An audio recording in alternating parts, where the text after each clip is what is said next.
la promotion de la critique de la paix, de la sécurité collective et de la lutte contre les fausses nouvelles dans la province du Kivu. Nous avons estimé qu'il faudrait célébrer cette journée avec ce thème au regard du contexte que traverse la province du Kivu. Comme vous le savez, nous connaissons l'agression et dans cette période, il faut une réponse médiatique. Nous devons être des médias qui s'adaptent aux circonstances humanitaires, aux circonstances sécuritaires, mais cela, nous ne devons pas le faire seuls. Nous devons le faire avec les concours des autorités de la province du Kivu, les autorités au niveau local, mais aussi avec les autres parties prenantes qui ne doivent pas être négligés, ce sont les acteurs de la société civile, pour qu'ensemble nous puissions voir dans quelle mesure possible nous allons renforcer la résilience sur les questions sécuritaires, de la paix, ainsi que sur la lutte contre les fausses nouvelles qui, je dois les rappeler, ont causé beaucoup de préjudice à la nation, en ce sens que des entités, des villages ont été perdus parce que tout simplement, il y a eu des fausses nouvelles qui ont été circulées et partagées, véhiculées. Et nous, au niveau de la presse, nous devons nous sentir être interpellés et tenir compte de notre responsabilité sociale. Parce que tout simplement, ce que nous diffusons est consommé, suivi, entendu. Et à un certain moment, nous influençons l'opinion publique. Nous devons influencer l'opinion publique dans l'optique de faire avancer, de faire progresser nos entités, de faire développer la province du Kivu. Et cela ne doit en aucune manière et façon se faire sans l'accompagnement de la province du Kivu. Les difficultés rencontrées au niveau de l'INPC, nous avons dit dans notre présentation que les médias sont confrontés aux difficultés liées à l'énergie électrique. Beaucoup de médias, par exemple à Baraka ou à Fizi où nous venons, ont réduit sensiblement leurs aires de diffusion. D'autres ont carrément fermé parce qu'ils n'ont pas de sources de revenus pour acheter les carburants. Je dois rappeler que pour qu'une radio puisse diffuser, il faut au moins 160 litres le mois. Pour qu'une radio soit diffuse normalement, le mois, il faut 160 litres. Quand vous prenez 160 litres fois 4000 francs ici à Ouvira et 5500 ou 6000 francs à Baraka, vous vous rendez compte qu'il est difficile parce qu'aucune radio n'est pas mobilisée cette recette. À part ça, nous avons sollicité auprès du gouvernement provincial du Sud Kivu, à travers notre ministère des tutelles de la communication et médias, un plaidoyer pour que nous puissions, le thème que nous avons utilisé, c'est être exemptés.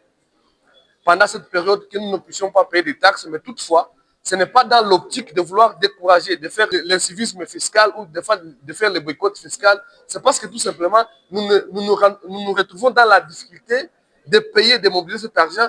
Et entre-temps, nous avons l'obligation de mobiliser la communauté pour que cette dernière fasse une résilience, une coalition pour faire face contre les rumeurs, pour faire face contre les messages des antivaleurs ou qui mettent en péril la cohésion sociale.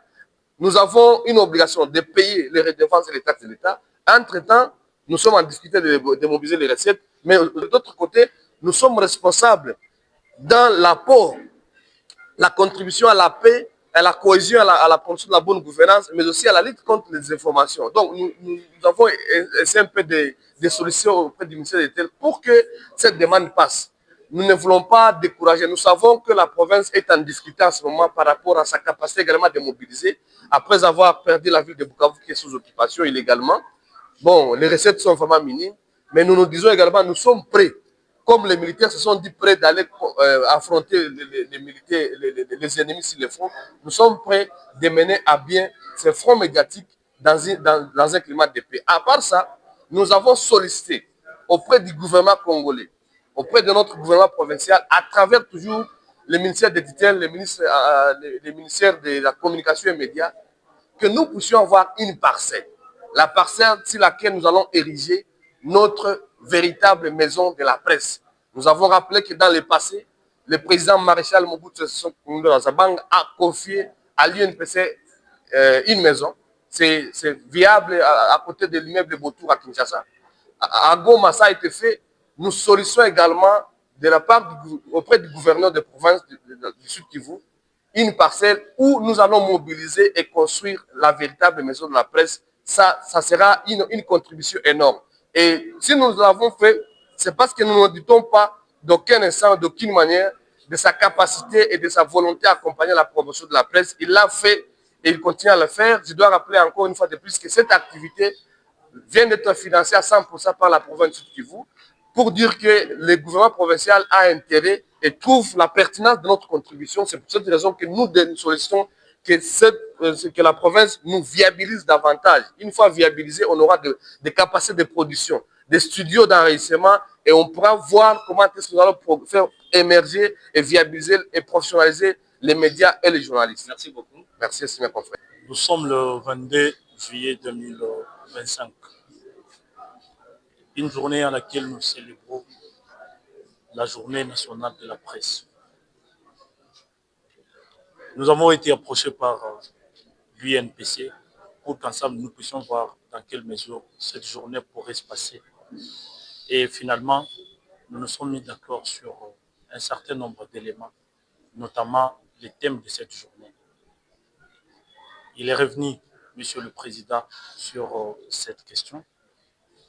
Et nous, en tant que gouvernement provincial du Sud Kivu, nous estimons et nous sommes persuadés que vous, de la presse, qui les responsables des organisations de la société civile, vous avez un grand rôle à jouer pour éduquer notre population. La province du Sud Kivu fait face à une instabilité due à l'insécurité qu'a créée la rébellion du M23 avec l'appui du Rwanda.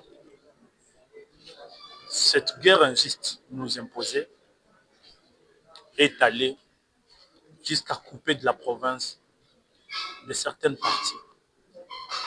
Et c'est comme ça qu'actuellement, la province a son siège provisoire à Uvira, où nous travaillons dans des conditions très très difficiles.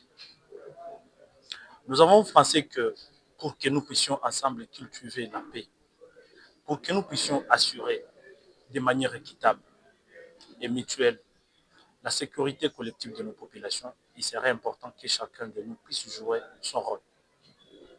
Et le plus grand rôle à jouer reste chez vous en tant que responsable de médias. La presse joue un rôle important dans la lutte contre des campagnes d'intoxication, des campagnes de désinformation et de manipulation de l'opinion. Les informations que vous partagez sur vos différentes chaînes de radio sont suivies dans les causeries de notre province. Et ça impacte négativement sur la conduite et les comportements qu'adopte notre population.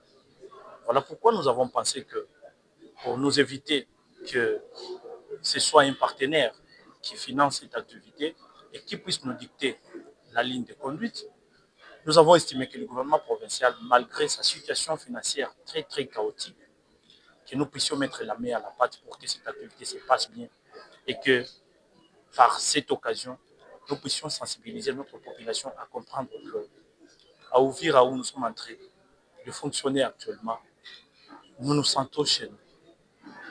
Et nous voulons que tout celui qui se retrouve à Uvira et qui a cette nationalité congolaise se sente chez lui. Et que les frères et sœurs avec lesquels nous sommes en train de cohabiter ici, qu'ils comprennent qu'un Congolais qui vient du Nord, un Congolais qui vient du Sud, un Congolais qui vient de l'Est ou de l'Ouest, lorsqu'il se retrouve à Uvira, il doit se sentir à l'aise chez lui.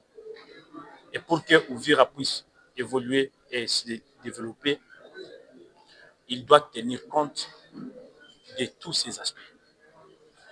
Une ville cosmopolite a toujours évolué très rapidement qu'une ville qui s'enferme sur elle.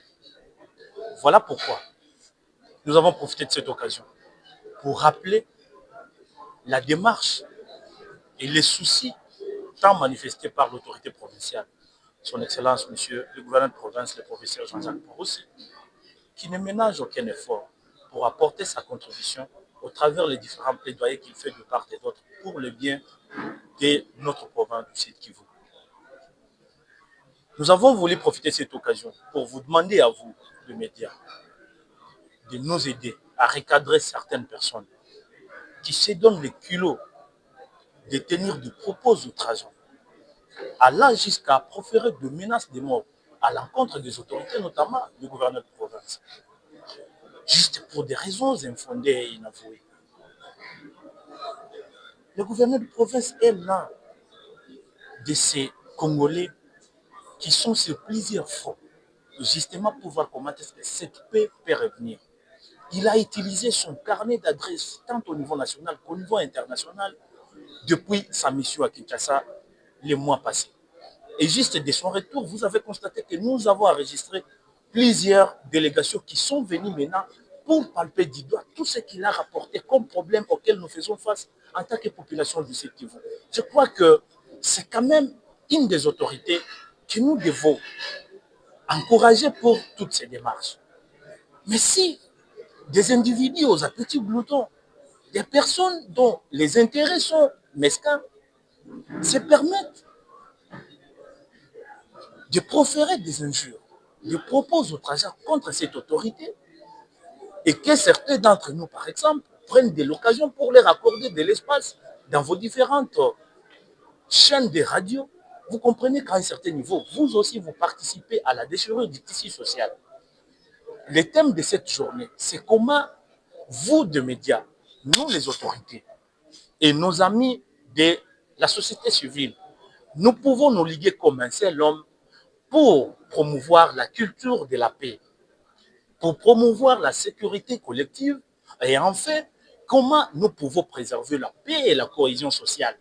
Sans cela, cette nation, et plus particulièrement Uvira, ne saura pas se développer. C'est vraiment des socles sur base desquels nous devons définir tout développement ici à Uvira, que ce soit dans la ville ou dans les territoires.